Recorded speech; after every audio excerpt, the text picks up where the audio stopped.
Hey there, everybody, and welcome back to the Addiction and Mental Health Disorders Treatment Manual. This is Unit 1, Part 12, Enhancing Cognitive Motivation. I'm your host, Dr. Elise Snipes. Now, if you've watched other videos on my YouTube channel, you know that I am cognitive behavioral by nature. So this is one of my favorite units. In this unit, we're going to explore how to enhance cognitive motivation or your thinking in order to get motivated to make your change. As with other parts, you're going to spend about 45 or 50 minutes exploring logical reasons for making this change. How is the new behavior logical and helpful to achieving your goals?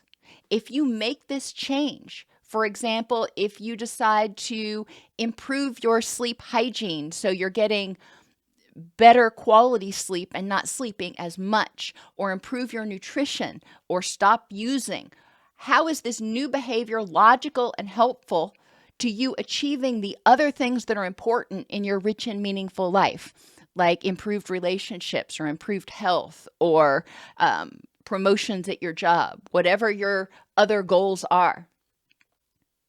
How is the old behavior unhelpful to achieving your goals? If you are sleeping all the time, it keeps you from engaging in positive interactions with the people that are important to you and nurturing relationships. It may keep you feeling groggy all the time, so you're not able to concentrate as well and impair your ability to function at work. So think about how the old behavior, whatever it is, was unhelpful to achieving the things that are important in your rich and meaningful life.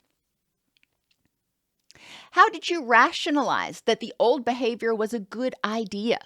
Whether it was drinking to, quote, help you relax, or taking lots of naps, sleeping all the time because you figured if you could just get a few more hours sleep, you'd be energized, or whatever the behavior was that you were engaging in. How did you rationalize that that was going to help you? A lot of times people rationalize in the short term. They're not thinking, how will it ultimately help me achieve my goals? They're thinking, how is it going to help me get through today? And yes, I want you to get through today and tomorrow and next year and the year after that. But it's important to recognize that one of the contributors to addiction and mental ill health is focusing on immediate rewards instead of focusing on long-term goals. Explore your beliefs regarding how the new behavior might not work as well, and the validity of those beliefs.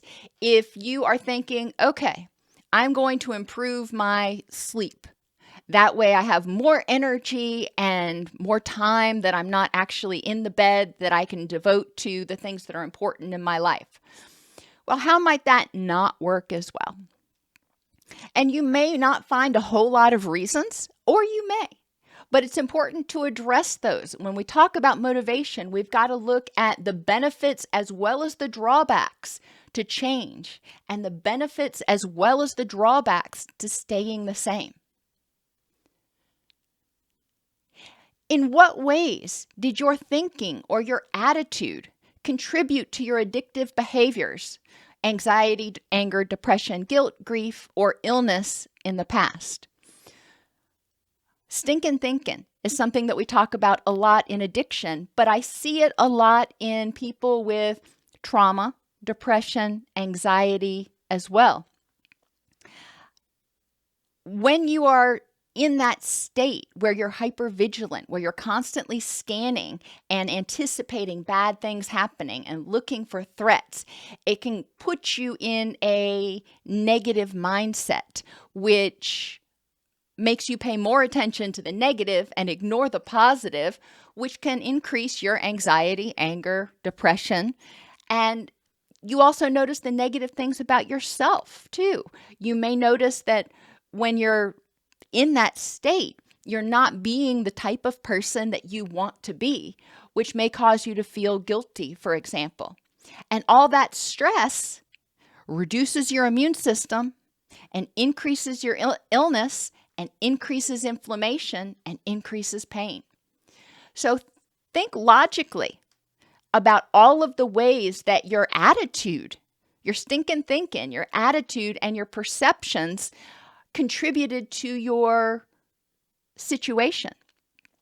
Now, it's also important to remember that when we experience something, our brain forms what we call a schema or a Cliff's Notes version so we can anticipate it in the future. You have schemas about stoplights, for example.